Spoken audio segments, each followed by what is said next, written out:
Welcome to the commentary booth where we watch and you guessed it, commentate on the week that was in movies and TV.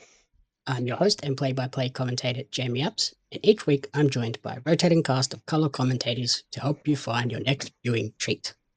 This week I'm joined by an Impact V technician who lists their favourite movie as A Nightmare on Elm Street and favourite TV show as Golden Girls.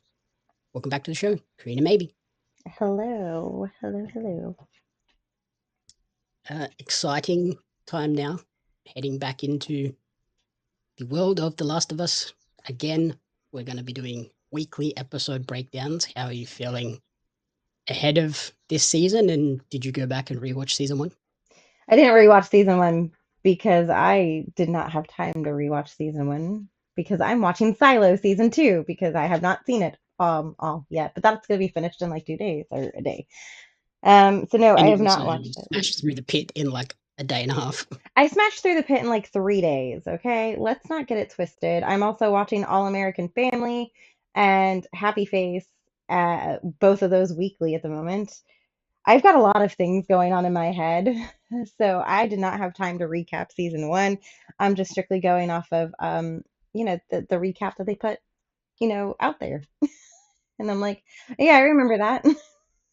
Have you started the studio yet?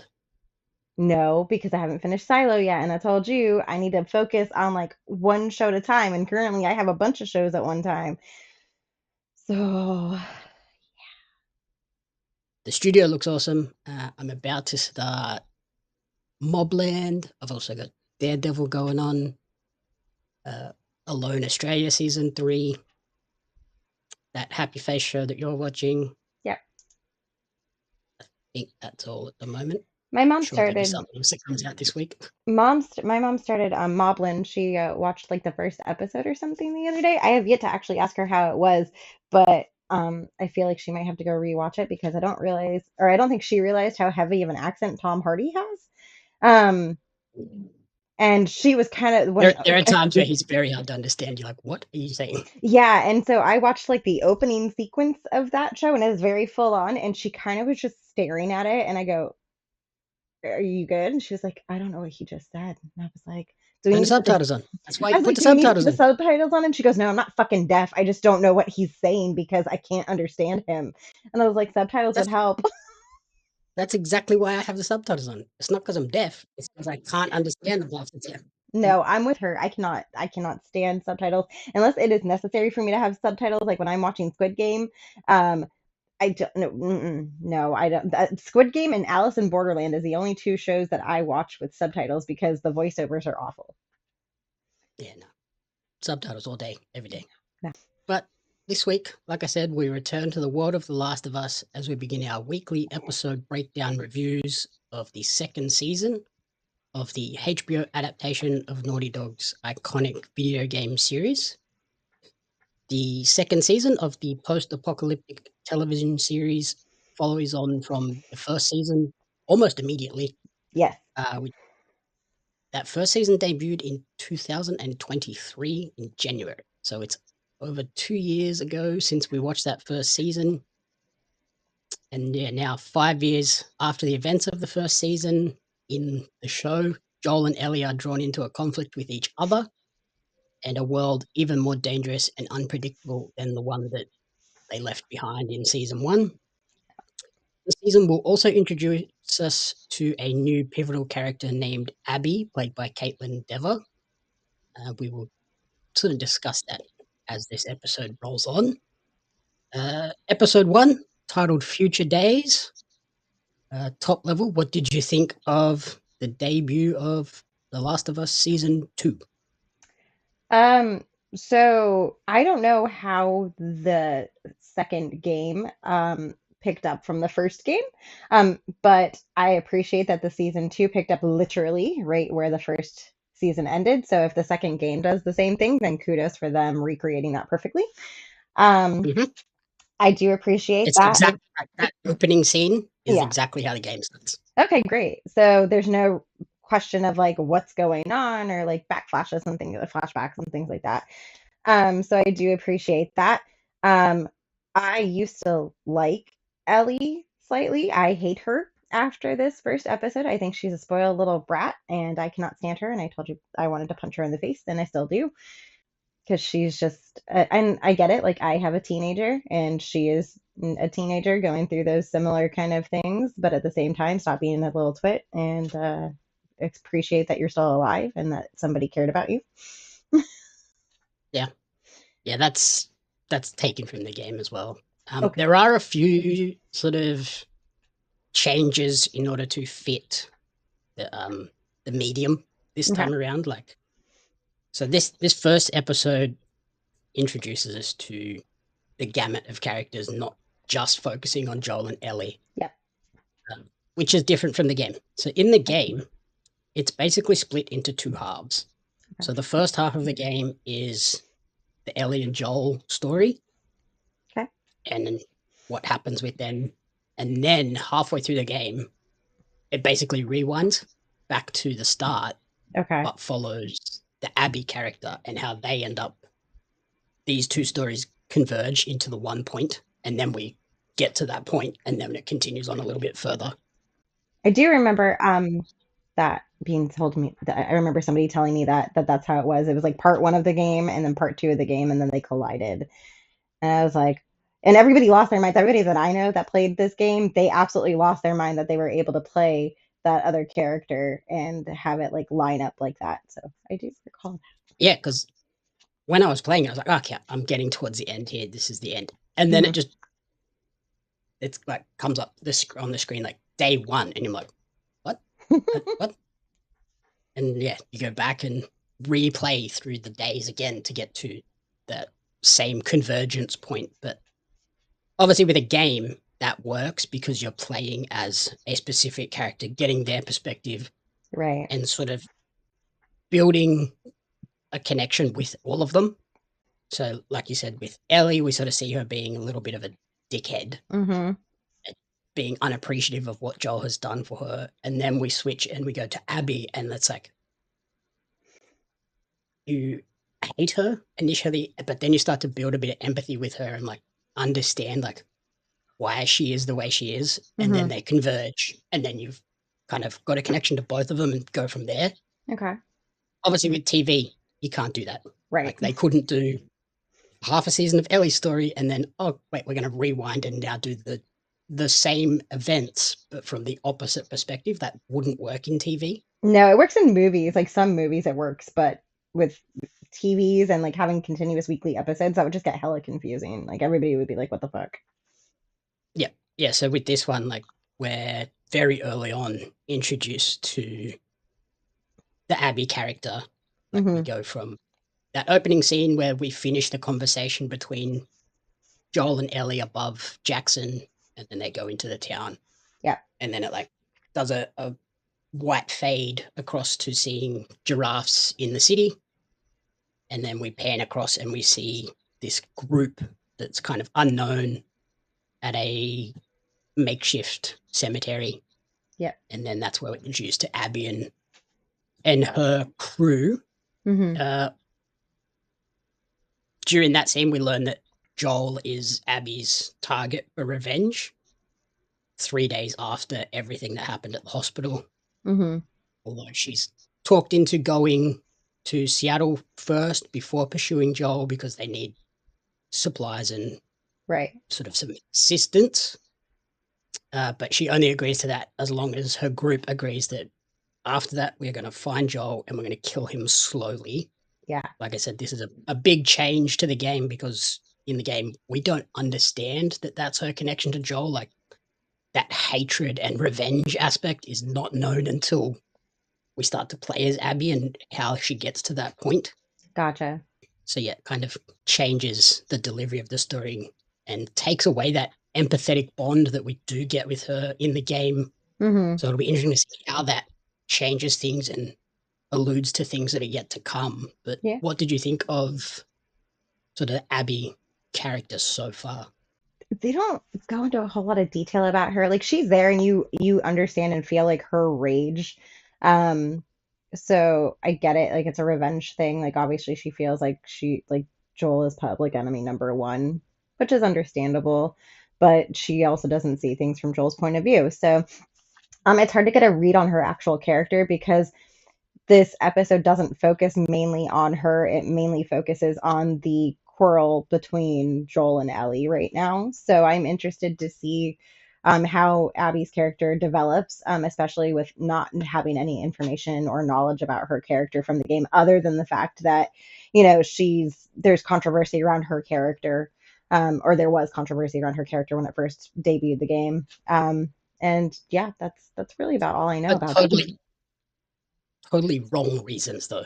Yeah, completely. 100%. But I know when this game debuted, everybody like there were either people that were like, "Oh, okay, whatever, it doesn't bother me," or there were people that were like, "Why? What the fuck what are they doing? Like this is outrageous. This is and the other." So, um it's going to be interesting to see, you know, the public reaction to everything, and how it differs from the character in the game. But yeah, as it stands right now, like I don't really know a whole lot about Abby, but I assume that she's going to be playing quite a big role in this show. So I'm excited to see where that goes.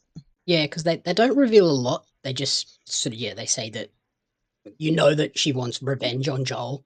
Yep, They don't say why. So that's something that they've still got to let you know. I know exactly why she wants to get of revenge on course. Joel, but yeah, there's there's some stuff there that will still be revealed as time goes on. Yeah, that controversy in the game, it was like because the character model in the game, obviously because you're playing as her and playing as Ellie, Hmm. you want two kind of different play styles for them. Like Ellie's a lot more the sneaky, get around, like do things silently, Sure. whereas the Abby character in the game is she's like basically a bodybuilder, so she's really big, muscular. Yeah. There was the whole she's trans. It's like no, she's not. She's a woman. She's just a fit woman. Yeah. But like she's like more of the tanky hand to hand combat character. So they do Hmm. feel different. Obviously, in the show, there's no need to have that contrasting dynamic. So she's kind of just a girl in this one. Yeah, she's like average build. She's still a little bit bigger than Ellie though, or she looks like she's I probably a think little she's bit more just a Steve. bit older. She's not, yeah, she's not like tank Mm-mm. character. She's just an older girl. She might be in her like 20s instead Yeah, of her and teens.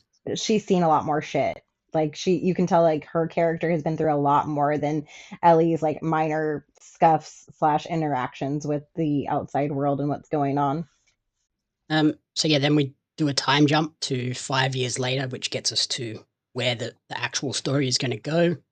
We find Ellie training to fight in secret with Jesse, and we'd learn that obviously there's been a rift formed between Ellie and Joel in those 5 years. Yeah. Like you said, it's totally changed how you felt about Ellie compared to the last season. Mm-hmm. Yeah. I don't like her. Like I tolerated her in the last season and I was like, "Oh, wow, she's, not so bad. She's, a kid, whatever. She's going through the shit." And she cares about Joel and they had like that great moment, where Joel's on death's bed and she's like doing everything in her power to, help him and shit like that. And then, it flashes to this now 5 years later and I'm just like, "What the fuck happened? Like why are you such an ungrateful little shit?" Yeah, it's because like in that conversation, I think she could tell Joel was lying to her, Mhm. that everything he did was real Yeah. and he's telling her the truth, but she knows he's hiding something from her. So Right. that's kind of why. But yeah, we see Joel is heartbroken that they have sort of drifted apart in that way. Um, Bella Ramsey, it's a bit weird because like it's only been 2 years, so she doesn't look that much older than she did in that first season, even though this is supposed to be 5 years later. But she Mhm. continues to sort of be the cheeky, silly Ellie with the dad jokes and stuff like that. But Yeah. there's a harsher edge underpinning all of that now. Like you can tell she's a bit more hardened. Mhm. And then we also find out that she has a crush on one of the other new characters that we're introduced to, Dina, Mhm. who also remains totally oblivious to this crush going on until sort of the very end of the episode. Yes. And Dina, that's a actress you would recognize as well, Isabella Merced from Alien Romulus, Sicario Day of the Soldado, and Dora and the Lost City of Gold. Well, we can axe door because that. was not on my movie bucket list of whatever year it came out. Um, yeah, I will be 100% honest. I thought that the Dina character was the Abby character originally, like because I was in my head, I'm like, oh, Abby and Ellie are supposed to have this great relationship together in this game or whatever, I think. Like that's what I thought. I was like, oh, they're probably like really good friends or something like that, this, that, and the other. And so I was like, oh, that must be Abby. And then I was like, wait a second, who is that other chick? Wait a second, nope, I got my wires crossed. Something is not here. And then I realized I was like, oh wait, that's not, nope. So Yeah. Abby wants to kill Joel. yeah, Abby is not. yeah, nope. Very different characters. I got that real quick. I go, oh wait, I have made a minor miscalculation. That's not who I thought it was. Yep. What did you think of Dina's on the spot dad joke as well? The barbecue. Oh, let me tell you, that was like the best dad joke ever. That is a my dad joke. Like I would have totally used that, and it's fantastic. I think that's why I like this show so much, and I feel kind of bad that I've never actually had a chance to sit down and play these games because I have both of them. Um, like I have like a hard copy of Last of Us Part Two, I think, on my shelf back there, and then I have a Mhm. digital of Last of Us Part One, and I've never played either of them. Like I've played a part of Part One, um, and then I died, and I never got past that, so I just never went back to it. But I feel like I'm missing out because there's a whole book of dad jokes for Ellie, and There's a trophy for listening to every one of Ellie's dad jokes. yeah, and I feel like I'm missing out in my life. And so one day when I get really bored, or if God forbid, like another epidemic of or pandemic of things happen over here and I get homebound, I'm gonna I'm gonna play it and just for the dad jokes alone. But if they get better and there's more in this episode or this series, especially the second season, I'll be so happy because I live for a good Ellie dad joke. And now a Dina dad joke. At this point, don't play the games because if you play the games, you're going to spoil a lot of this season. And there are some moments in this season that I want to get like your honest reactions to seeing for the first time. Because they are big, big moments in this season that are coming. I'm just not sure. I'm not sure when they're going to drop them. I don't have time in my busy schedule of binge watching TV shows to play like hours upon hours of video games. And plus, if I did go to play them, I would still be playing part one and I would still would be probably stuck in the same scene that I cannot pass, which is like, I don't know, barely out of the tutorial. So, Yeah, I'm interested to sort of see like there are some moments where they happen in this season because yeah, I'm after this first episode, which was I guess slightly slower than I anticipated.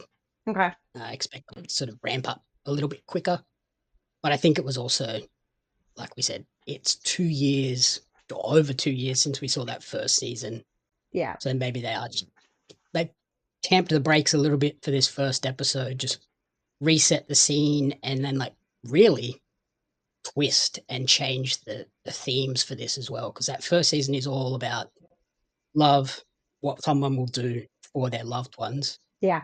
and this is clearly darker, a little bit more tense, and very much a revenge, anger, consequences of actions story.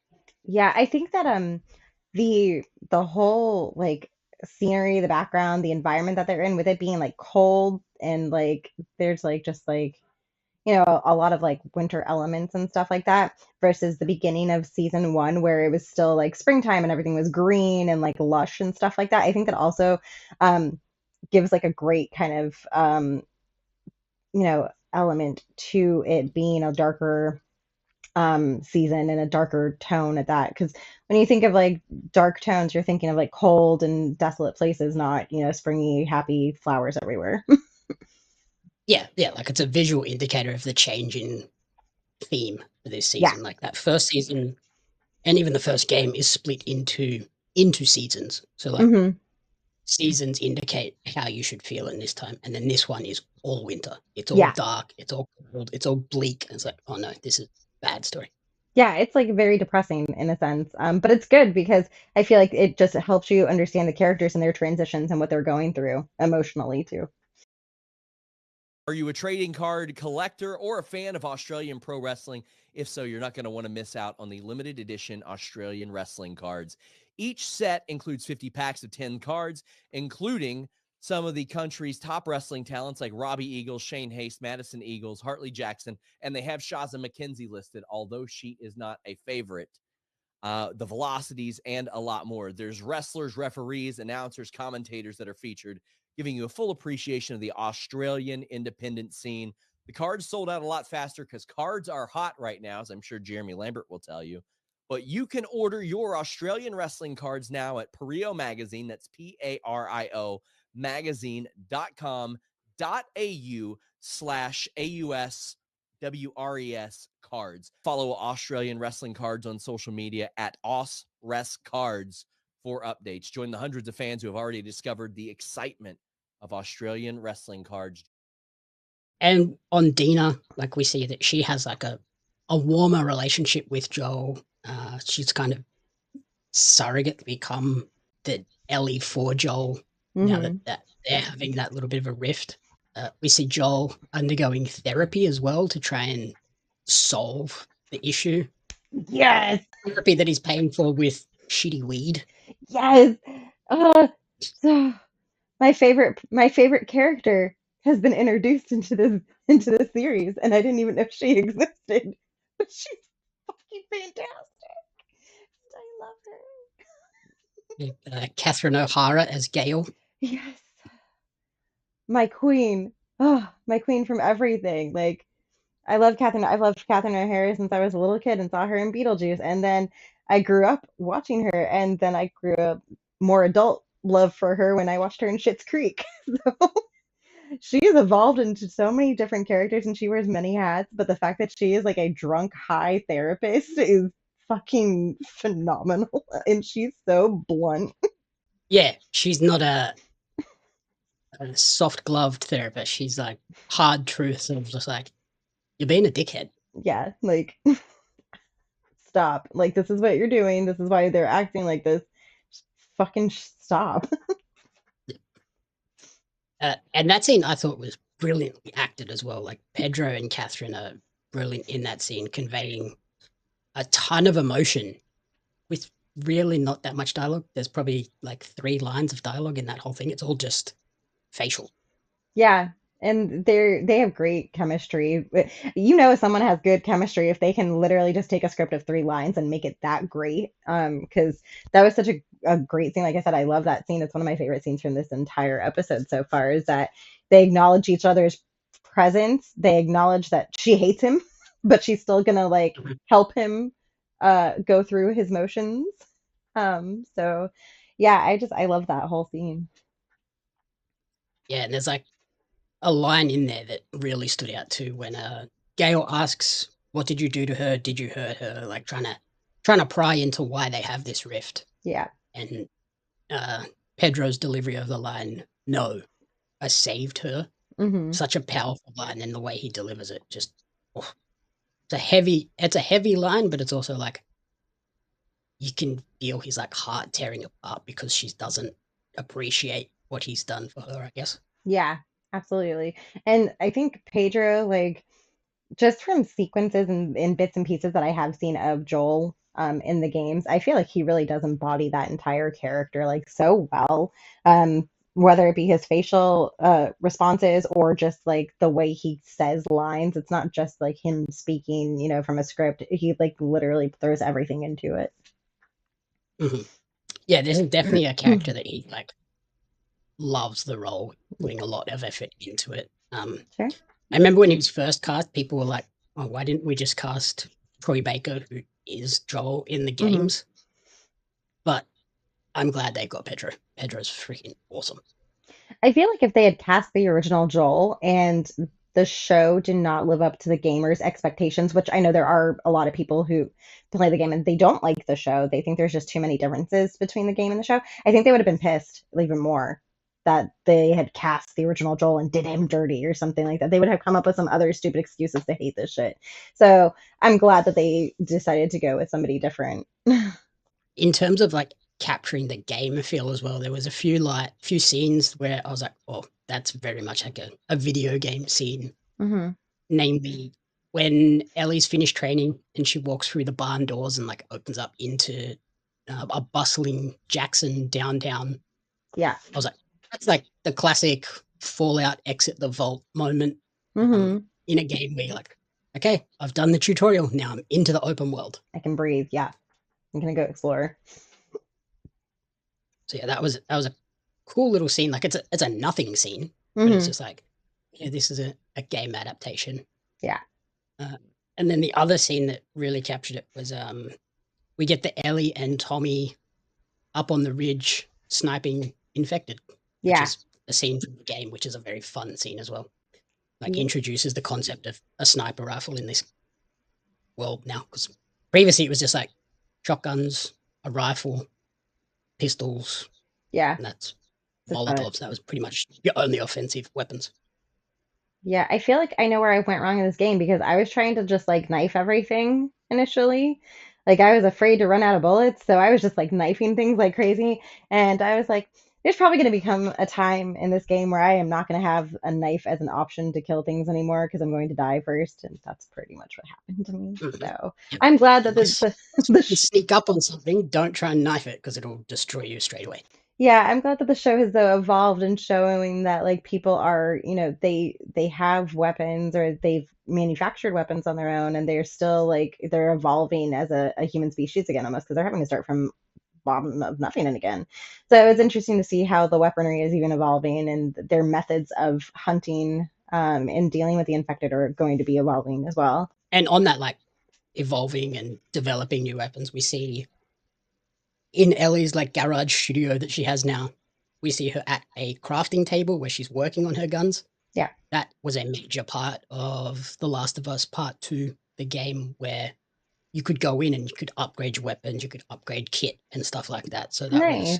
awesome to see that recreated and like it's laid out exactly as it was in the game. There's a That's little lamp up here, there's a little like welding kit over here, and then all the guns on the blue mat. I was like, perfect. I like that. I'm glad that actually was a good little nod to the game. I wonder if we'll see that again. I think that might be the only time we see a crafting table. Yeah, but it's nice to like I love it when they throw little Easter eggs in or like little nods to the original like source material essentially. Like you don't have to have a carbon copy of something for it to be good, but as long as you acknowledge where it came from, I think it works well. Yeah. Yeah, it was literally just that one little scene of like, oh, I know that from the game. That's Yeah. all you needed. Yeah. And we also see a panning shot across Ellie's guitar with the butterfly inlay on the neck. And as she walks out the door, she grabs the switchblade as well. So it's like all these little nods that anchor the show back to the game. So it's not just, oh, we've taken the grand concept Right. and made a show. It's, no, we're actually paying homage to the game. Yeah. Is Dina going to be like the the middle person between Ellie and Joel? Like, can you tell me that? Because I feel like she is like a good peacemaker between the two of them eventually. Like she has a good connection with Ellie. She has a good connection with Joel. I feel like she will bring them together. But I feel like you're not going to tell me either way. So I'm just going to. I shall plead the fifth on that one. Yeah, that's good. You can plead whatever the fuck you want. Do you guys even have a fifth over there? We have the right to remain silent. Yeah, I was going to say, I mean, we might not have the fifth eventually, but that's another story. And you mentioned like the world evolving as well. The other thing that is evolving is their understanding of the Mhm. infected too, because they're now calling the two main types that we saw in season one, they're calling them runners and clickers now, so that like they actually have names for the Mhm. different types. And this episode also introduces us to a new type of infected, the stalkers, who Yeah. are the second stage of infection. They're the people that have been infected somewhere between 2 weeks to a year prior. And obviously, per their name, they stalk, they hide, they ambush their prey. Um, there's even later in the season, I'm assuming we'll see them. They like attach themselves to walls and let like the fungus grow over them into the wall, Oh, and you can't see them. And then as you walk past, they're like fucking landmines. They jump out and attack you. Oh, Universal, don't let me down. Come on, we need that kind of energy in fucking a Horror Nights house because The Last of Us house was good at Horror Nights. I really enjoyed it. But if they like stuck some people to a fucking wall and start having them almost grab me, I will probably shit a brick. So I'm Mhm. excited for that potential. But that'll be interesting to see how and if that comes across screen. I do like the evolution of not just the good guys, but also the infected. It just shows that they are still somewhat intelligent, even if they are just like a virus taking over something. It's like any other kind of thing you see. I go back to Resident Evil as being something kind of similar because obviously people got bit by zombies or whatever, but they also evolved as a zombie eventually, and they got Mhm. they got smarter and shit. So it's fun to see how they evolve different characters in these games and how much they differ, but also have similarities to each other. Yeah, and like I said, they are the second ones in the evolution. So the runners are the first ones where they've just been infected and they just sprint at you as soon as they see you. Hmm. The stalkers have kind of gone to that next level and they understand that, oh, if I just run at you, you're going to shoot me in the face, I'm going to die. Yeah. So I'll be a little bit sneaky. That scene where we're introduced to them is freaking awesome too. To Yeah, like I that's one of my favorite scenes catch from all the the season. little like see them in the backgrounds of shots as well. It's Like you fantastic. see it like literally hunting her down in the background of shots. It's like, oh, that's sketchy. Yeah, it was fantastic. And then yeah, the next evolution of that is the clicker. Yep. And then there are 3 more levels above that, which I'm not going to explain because I We want to see if they bring them and how crazy they get. then okay, so in season 1 we got a bloater, but where did they fall into the like timeline of evolution Ah, for yeah, that? yeah, yeah, that's right. We got the bloater in the big like chaos scene at the end, Yeah, didn't where we? the like everything kind of comes crashing down and stuff. So we did see a bloater. It was only one though. Like we didn't see multiples. We just saw that one, and I don't think they even referenced it like as calling it by that name. But I only knew it was a bloater because I I educated myself a bit on what it was after I saw it. Yeah, so you get runners, stalkers, clickers, and then the next level is bloater, and then there are 2 more beyond that, which are Yeah. insane. Okay. Because yeah, when I And saw the bloater, I was like, I'm pretty holy sure in shit, the that's trailer, massive. like they hint at the top level one. Okay. There's a like scene where everything's red, Mm-hmm. and that was like, that's the scene. That's the That's crazy it. hectic fight scene. Oh, good. I'm excited. I'm so stoked. And yeah, that scene where we're introduced to the stalker is again a recreation from the game. They made that grocery store look exactly like it is in the game with like the benches and stuff all throughout. Yeah. As Ellie and Dina go in and like coordinate their attack by not speaking, they're just like, Yeah, hand signals. They know which exactly is what they're doing. yeah, which is fun. And we also see the first time that a bottle is used as like a distraction. Yes. She picks up the glass bottle and tosses it to try and distract the clicker so she can run up and take it out. Yeah. And then yeah, she falls through the floor. Ellie's separated from Dina, has to get around by herself, and we see that stalker like literally stalking her, like running, scurrying in the background, like the Mm-hmm. sort of monster it is. And yeah, awesome, awesome scene. And then she ultimately has to fight this thing, kills Yeah. it, but gets bitten in the process, and then covers it up by just cutting it into a big circle. Yep. It was a good. It was a fun scene. Like I love that whole. And like, I think that that setting too is perfect for it because it's so like desolate and there's so many obstacles to like get around in that whole area. Like you definitely be fucked for a while if you're by yourself or whatever have you. And a grocery store is like the perfect setup for that because you have like the big like benches and bins where you put the Mm-hmm. produce, but then you've also got like the shelves from the aisles and stuff you can like sneak around in. Like it's the ultimate like dropped into a okay, we're in a arena fight mode Yeah. for a game. It's also like perfect though as an obstacle too because a grocery store has so many potential like fuck ups for you to like hit. Like, oh, an old can of beans, you accidentally hit it with your foot, you're fucked. Anything like that that you accidentally like bang into a shelf a little bit or something falls off, glass breaks. Like there are so many different like variables in that situation that could fuck you up hard. So I really I enjoyed the intensity of that moment and like the this like edge of your seat kind of what's going to happen kind of thing. Mm. And I do like that when she first goes in there, doesn't hear anything, she thinks she's safe. and Yeah. we sort of get shots of the shelves. Like they've cleared this out long ago. There is Hmm. nothing in here that's like of any use to anyone anymore. Right. But it's this monster that's slowly creeping around in there. It's a perfect hiding spot and a perfect place for them to just like stay. Like they're not getting hunted by anyone. We see like before they go in there that the infected killed that bear. Like Hmm. that's like an indicator of how widespread, how many infected are out there these days. Like because they even Yeah. ask like, how many infected does it take to take down a whole grizzly bear? It's like, yeah, probably a lot. And Yeah. it killed a lot in the process, but it still died. Yeah. And it was like awful. Like it wasn't like easy.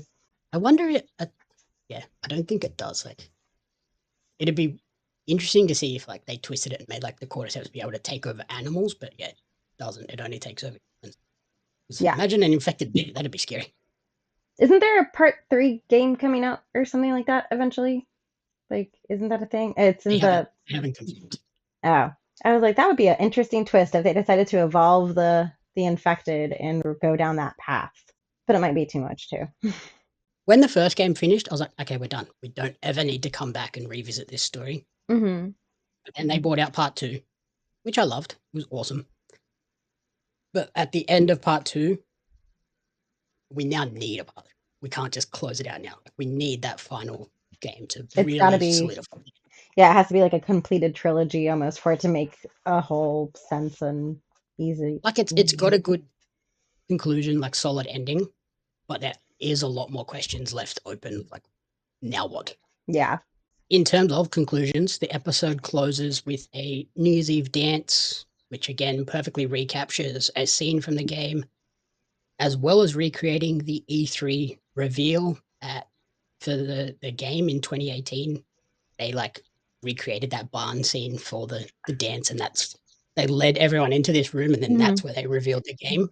That's fantastic because that was it's a really great shot. Like the whole town together and stuff like that, the lights and everything. It looks like a really nice. You would never guess that people have gone through what they've all gone through by just looking at them interacting with each other and enjoying like a community event they are at. They're trying to find some normalcy, and I love that they are able to try and bring that across the screen, and it works really well. And that's where we see Ellie and Dina. They have their first kiss. Uh, Dina tells Ellie in that moment that everyone in this room should be terrified of you because she's like, oh, everyone's looking at me. No one knows, and it's like, yeah, everyone should be terrified of you, which kind of indicates this like underlying edge, Hmm. monster, savagery that Ellie possesses that really no one knows about quite yet. Like her Right. backstory is basically no one knows, Yeah. but she can fuck some shit up. Hmm. It's going to be interesting to see how the season goes, especially with Ellie's character. She's also, you see her evolve too and become more sneaky with certain Mhm. things and like the way that she goes about just trying to take things into her own hands, I guess, and handle it herself. So I'm interested to see if that kind of gets her in a heap of hurt or like crap eventually because she thinks that she can do all this shit without any help. And like, I think it's did they reference her being a lesbian in the first season? I don't think they really did. They did. They did. I think oh yeah, they allude to it with the Left Behind episode. Yeah, because there was the arcade, the whole arcade scenario and stuff like that. Yeah, So they did emphasize that, but yeah, it wasn't like, it wasn't like the main focus of anything, but it was there. it was a childlike affection in that one, whereas this one, she's a, a grown teenager now. Like Yeah. she understands this is how I feel. Hmm. And they reference her dating one of the other girls Yeah. and it falling apart, and now she kisses Dina, and then they're scolded by some old curmudgeon dude for doing that at a family event, and then he calls them dykes, Yep. which then Joel comes in and drops the dude. Yeah. I think now that like this sequence has happened, I think it kind of sheds light a little bit more on Ellie understanding why she was so emotional about her friend dying and like why she felt so broken up about that. Probably it gives her a little bit more understanding on that. Yep. But yeah, that old fuck got what he deserved. And of course, Ellie being the fucking quit that I cannot stand right now is just such a fucking ungrateful little shit. Like, I just really wanted to punch her in the face at that moment. I was like, you stupid son of a bitch. You could have just, like, let you walk on and not intervened at all, and you would have been like, mmm. But no, you could just be an Thing is, asshole. I don't think she would have walked on. I think she was going to do it herself, and then Joel, just like overprotective dad, stepped in before she could, and it's like he was just trying to prevent you doing something stupid. Because I don't know if Ellie would have just punched the guy; she might have stabbied her. Yeah, or she might have made a fool of herself, one or the other. Like, she could have either taken him on and like tried to like have a fist fight with him and him like lay her out flat, or she could have stabbed him and then people would have turned their backs on her. Like, it would Yeah, have gotten really bad. yeah. So she yells at him, "I don't need your effing help." It's like, oh, okay. Well, this is why we have a rift, because she feels like he's overbearing and doesn't let her like live her own life and look after herself. It's like, Yeah. I'm I'm not a child anymore. I can do this myself. Yeah. I think it's just Joel's trying to make up for what I think what he lost out on. I think he's just trying to, you know, still hold on to that like a little bit. And I think that's why him and Dina, like, you see like the moment between him and Dina where she wants to learn how to do something and he is just like, yeah, let me teach you. That's where you can tell that he is just missing out on trying to be a dad. Even in that conversation with Gail, he talks about like Dina treats him more like a dad than Ellie does, and Yeah. Gail's like, she's not your kid. Mm-hmm. Yeah. Stop treating her like a little child. She's not even your child. Yeah. And then finally, the closing shot, we get a nice sort of teaser for what's to come in the season, with a couple of imminent threats that lurk within and just beyond Jackson. We've got the spores and tendrils coming through that busted water pipe that we see at the start of the episode. Yep. But then, most menacingly, the arrival of Abby's group in the mountains above Jackson is also like, okay, here we go. Revenge Yeah. is about to happen, apparently. Yep. I'm really excited to see how they approach that. And I really liked the subtle graphics of the cordyceps coming out of the pipe, because I was like looking at it, I'm like, why are they zooming in so hard on this pipe? And then like I slowly saw You like the see like a little like, couple of little, yeah, and I go, that's fucking fantastic. Like the attention to detail in that scene alone was just so good. Like they looked fantastic because they really do. They blend in with the other twigs and shit hanging out of it. So unless you really look hard at it, you wouldn't think anything of it. yep. And yeah, like I know Neil Druckmann has done an interview, and I think Craig Mazin did as well, where, remember in that first season where I was like, oh, there's no spores, like they didn't have to wear gas masks and anything because they didn't want to cover the Right. actors' faces. And It that was was a all big just like thing. you had to get like physically touched, and the tendrils had to get in you somehow. Yeah. They have said in an interview that the spores are going to return in this one, which I think is probably part of the evolution of some of these infected, Okay. requires there to be spores later along. So I Yeah, think that's something coming. that makes sense because yeah, the couple people that I know that really like this game, they were kind of annoyed with the whole change of not having spores and that really uncomfortable kiss scene in the season one. So if they do introduce the spores in this scene the season, I think it'll be a great kind of thing because I think it'll make everybody kind of happy at that point. You'll have the nod to the original evolution of them and the current one that you're still using. Because I do like the fact that they changed it up so you could see the characters' faces. Because having to look at somebody in a gas mask for an entire like 4 episodes or something like that would get so annoying. Especially when it was like a new season and we're introducing new people to this Mm-hmm. world and universe. Yeah. It's hard to connect with a character that's face is covered. So I think Right. that's why they did it. And like taking away the spores, it takes away that element of danger too, because you're like, oh, the infector over there, if I just don't go over there, I'm fine. Yeah. Whereas like with the spores, it's literally like you could walk into a building, not realize they're in there, open a door and be screwed. Right. Yeah. With the So way that they're this a lot show more has, cautious yeah, when they know that spores are about. yeah, it's going to be interesting to see how that evolves. Like I wonder if they're just going to have like a random sequence where somebody's like walking through like a wooded area and they step on something and the spores like come out. Like that would be a really like interesting kind of thing to see. I think it'll probably come with like that, the stalkers. When I talk Yeah. about how they like look into the wall, Mhm. it's normally in a section where it is filled with spores, so they're like hidden. There's stuff growing everywhere. So like, oh god, Gotcha. really interesting because yeah, I'm really curious to see how it's all going to evolve into the next level of imminent danger, essentially, not just human form anymore. It's all everybody's out to kill everybody and everything. There is a lot of things that try to kill things in this season. So Yeah. like Be nuts. we've got the infected, we've got Abby and her crew are coming for revenge. There is even more bad guys to be introduced in this season. So there's a lot of shit that will try and kill people in this season. And you just have the elements too, like straight up having to survive in these kind of conditions again. Mhm. That's wild. There's a whole heap of different factions that are still come. Like we saw the like cannibal crew in the last season.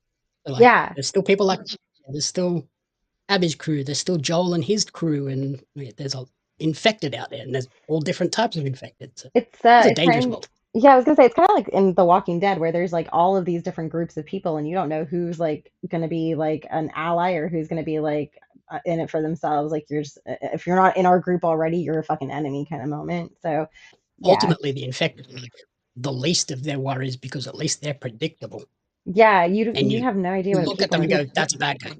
yeah, you don't know what people are gonna do because people desperate times call for desperate measures, you know. You're like, I'm gonna help you, and then they try and eat you. Yeah. So fun times. So as we close out season 2, episode 1, final days, what would you rate this opening episode? It's going to be probably honestly, it's going to be a four. And I think it's just because it is a slower pace. I do appreciate that it's a slower pace because not everybody's going to have time to go back and watch season one again. So when they transition into the season two, it is a nice transition, but it is a little bit slower, and there are parts of it where it falls a little lackluster. Like I'm one of those people that was expecting like action left and right, but I'm also like I never want to wait for things. I'm a very impatient person.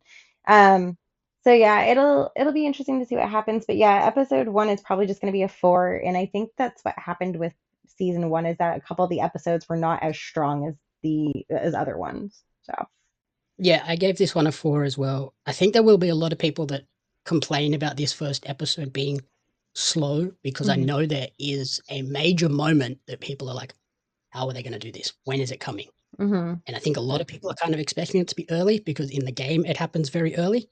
okay, I don't think we're going to do that. I think it might be maybe episode 3 because we've got 7 episodes this year. okay, So I think it's probably going to be like midway through episode 3, or it might end episode 2 if they're like really keen to have it happen early. But I think it'd probably be midway, or even like it might close episode 3 and then kick us into the second half of the hmm. season for 4 episodes. Yeah, I'm intrigued. I'm really excited to see it and just kind of go on the crazy wild ride. It's been 2 years, so I'm amped. My mom is like, "Is it when is it going to happen?" Like she's been seeing trailers for it and she's getting stoked because of all the things in the world. Her and I can actually watch this show together, and she enjoys it, which is not very common for us to find a show that we both enjoy that's more on my level than her level. Yep. Yeah, so like I said, I gave it a 4 out of 5. I watched it twice.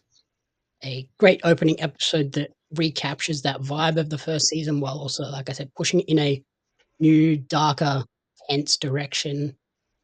This first episode sets the table for a more angry, tense, revenge and cycle of hatred theme Yeah, episode season. Stark contrast to season 1, which was all about love, loss, and the lengths people will go to protect those they love. So I'm excited to see how this develops and how dark and kind of devastating they're willing to take this season. But they have split the game into apparently 2 seasons. So we're getting season 2 and most likely season 3. I don't think it's been greenlit. I wouldn't be shocked if after this episode airs, hmm we get confirmation that, okay, season 3 has been greenlit now. We're good to go. As long as this first episode gets good ratings again, which I will be stunned if it doesn't because that first season was received so well. I think once that happens and they're like, oh, look, we got record numbers for episode 1. So yeah, season 3 is greenlit. They're going to start working on it soon. Hopefully we yeah. don't have to wait years again. Yeah, I also thanks for blowing my mind because I did not realize that this was going to be a two-part or so. Thanks for that surprise. Oh yeah. game 2 is like 30, 40 hours long, whereas game 1 was like maybe 20. Yeah, I had a couple of people tell me that like it's when you think you're done, you're not done a couple times is what happens, I guess, with that. So okay, yeah, I'm ready for that. But yeah, like you said, I really hope it's not a 2-year gap because then I'll be really fucking pissed because that'll be like another 2 years that I can't play that fucking game. So Yeah, I remember like reviewing the game and being like, okay, I'm getting to the end, and then it goes day 1 again. I was like, what the hell? yeah. And then like obviously okay, we're gonna get to like I think it's day 5. Okay, Mhm. we're getting back there. We're at day 5. It's gonna be the end. Oh no, now we're going on to this adventure. I'm like, what the hell is going on in this game? I was powering through it. I was like, I can finish this in like a weekend. It took me No. nearly a week. I was like, oh. That's a lot. Holy shit. But yeah, so we'll be back next week for episode 2. Yeah. Thank you for listening to the commentary booth. If you enjoyed the show, please remember to rate, review, and subscribe on podcast services and YouTube. You can follow Karina on Instagram at Miss Karina Renee, and you can follow me on social media at JamUps Media and at Pario Magazine. If you haven't already watched, which you probably should have if you watched this episode all the way through, you can watch all of the next few episodes of The Last of Us Season 2 on HBO Max all around the world now, America and Yay. Australia. Look at you. You finally got the Max life. It's fantastic. It's not HBO Max, just Max. It's just Max. Yeah, it used to be HBO Max. The Commentary Booth is a fan-funded production of Jamie Apps Media. You can support the podcast alongside our magazine, Pario Magazine, on Patreon at patreon.com/Jamie Apps Media. The following people supported at the publisher level or higher, and you cannot fathom how incredibly appreciative we are for their support.